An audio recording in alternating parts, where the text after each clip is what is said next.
కాదు, కొట్టుకుంటూ తిట్టుకుంటూ ఇబ్బందులు పడుతూ బాధలు పడుతూ దుఃఖపడుతూ ఎలాగైనా సినిమాని ముందుకు నడిపించాలి, సినిమా రిలీజ్ చేయాలి, ఈ సినిమాతో సూపర్ సక్సెస్ ని కొట్టాలని వాళ్ళు చేసినటువంటి శ్రమకి ఫస్ట్ ఈ సినిమా విజయం దక్కాలని మనస్ఫూర్తిగా కోరుకుంటున్నాను.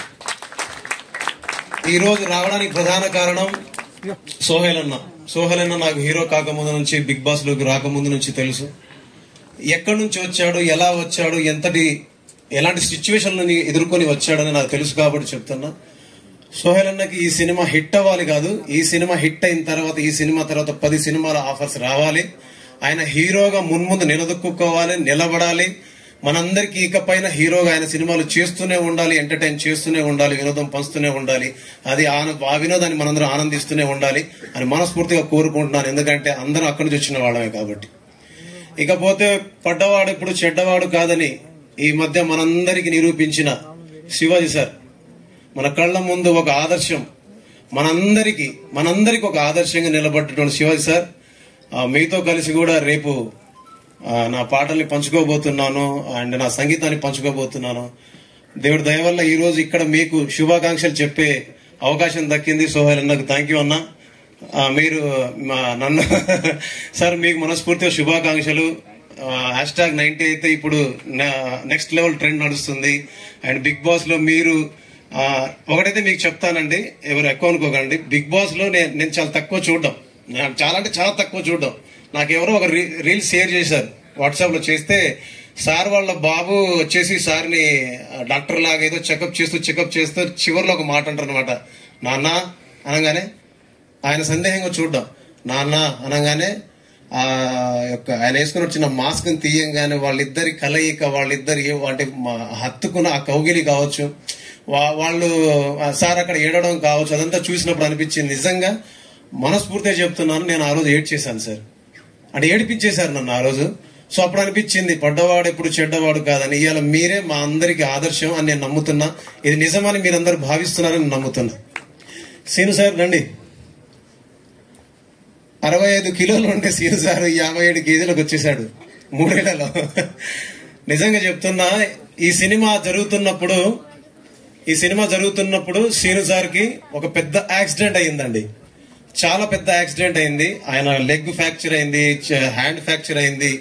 నిజంగా చెప్పాలంటే లేచి నడవలేని స్థితిలో ఉన్న సీను గారు అవే దెబ్బలతోటి పట్టీలు కట్టుకొని వేరే వాళ్ళ సహాయంతో నా దగ్గరికి వచ్చి బీమ్స్ ఇది కాదు పాట, ఇలా కాదు లిరిక్స్, ఇలా కాదు మ్యూజిక్, ఇలా అని నాతో చెప్పి దగ్గరుండి మ్యూజిక్ చేయించుకున్నాడు. ప్రతి పాట పిన్ టు పిన్, ప్రతి పదం పిన్ టు పిన్. ఈ పాటలు చేశానంటే ఇందులో ఏదైనా మంచి మార్కులైనా నాకు ఇస్తున్నారంటే నాకు ఇవ్వద్దు, అది సీను గారి క్రెడిట్ అండి. ఆయన దగ్గరుండి చేసుకున్నారు, ఇది ఆయనది. ఇకపోతే నేను చెప్పాల్సిన వ్యక్తి, ఇంకొక మెయిన్ వ్యక్తి ఏంటంటే, నేను సోహెల్ అన్నని కలవడం కానీ, సీను సార్ని కలవడానికి కానీ, పాషా గారిని కలవడానికి ఒక మెయిన్ పిల్లర్ ఉందండి. ఆ మెయిన్ పిల్లర్ ఏంటంటే, సినిమాల్లో దిల్ రాజు గారి తర్వాత చిన్న దిల్ రాజు అని అంటారు, అందరికి తెలుసు అది. సో బెక్కం వేణుగోపాల్ సార్ ఒకసారి రండి. సో ఈ టీం ని నన్ను కలిపింది మా ఇద్దరిది ఒక పాట ఉంది, ఒకసారి అనండి.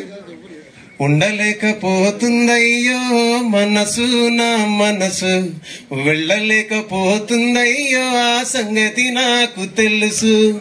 ఈ సినిమాలో boot cut Balaraj title song ఉంటది. సో అలాగే ఈ సినిమాలో చేసినటువంటి అనుదీప్ కావచ్చు, అండ్ హీరోయిన్ గారు కావచ్చు, అండ్ సినిమా డిస్ట్రిబ్యూట్ చేస్తున్న ఉషా మూవీస్ వారు కావచ్చు, రాంప్రసాద్ అన్న కావచ్చు, అందరికీ మనస్ఫూర్తిగా థ్యాంక్స్, ధన్యవాదాలు. చివరికి ఒక మాట, ఈ మధ్యనే బిగ్ బాస్ లో పార్టిసిపేట్ చేసిన ప్రతి ఒక్కరికి మనస్ఫూర్తిగా నా యొక్క శుభాకాంక్షలు అండి. మీరు ఫర్దర్ గా ఇంకా కనబడాలి, మీ పేర్లు ఇంకా వినపడాలి, మున్ముందు మీరు సినిమాలో కూడా కనబడాలి, మీరు గెలవాలి, మీ గెలుపుని మేమందరం చూడాలి.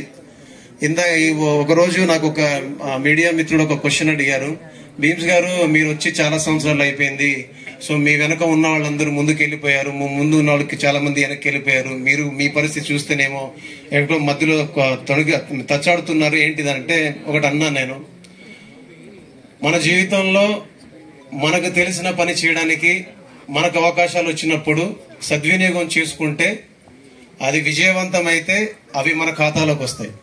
సో ముందుకెళ్లిపోతున్న వాళ్ళందరినీ చూసి ఇబ్బంది పడడం మానేద్దాం, అభద్రతా భావానికి లోనవడం మానేద్దాం, ముందుకెళ్తున్న వాళ్ళందరికీ కంగ్రాచులేట్ చెప్దాం, మన వెనకున్న వాళ్ళందరికీ ఆల్ ద బెస్ట్ చెప్దాం. మనం కూడా ముందు వెనక ఉన్న వాళ్ళందరినీ చూసి ముందుకెళ్తూ వెళదాము.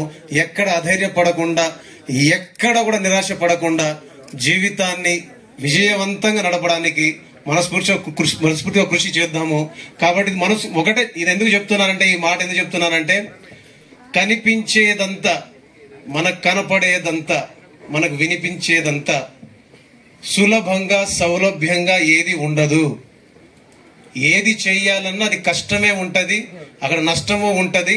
అన్నిటిని బేరీజు వేసుకుని అన్నిటిని తట్టుకునే శక్తి ఉన్నప్పుడే దిగుతాం. కాబట్టి వచ్చాక భయపడ్డం బాధపడడం కంటే కూడా సముద్రం మధ్యలో ఉన్న వాళ్ళం ముందుకెళ్ళిన అదే దూరం, వెనకెళ్ళిన అదే దూరం. కాబట్టి అలాగే మనం ధైర్యంతో ముందుకెళ్తేనే మిగతా విషయాలను సాధ్యమవుతాయని నమ్ముతున్నాను. ఇది ఎందుకు చెప్తున్నా అంటే, ఈ సినిమాలో చాలా మంది కొత్త వాళ్ళు ఉన్నారు, ఈ సినిమాలో కొత్త ప్రొడ్యూసర్ ఉన్నారు, అన్న కూడా సక్సెస్ కోసం చాలా కష్టపడుతున్నారు. సో మన అందరికి రాబోయే వాళ్ళందరికీ ఈ మాటలు ఉపయోగపడతాయని ఎక్కువ టైం తీసుకున్నాను. ఇబ్బంది అనిపిస్తే క్షమించండి, మనస్ఫూర్తిగా ప్రేమించండి. జై boot cut Balaraju. Thank you.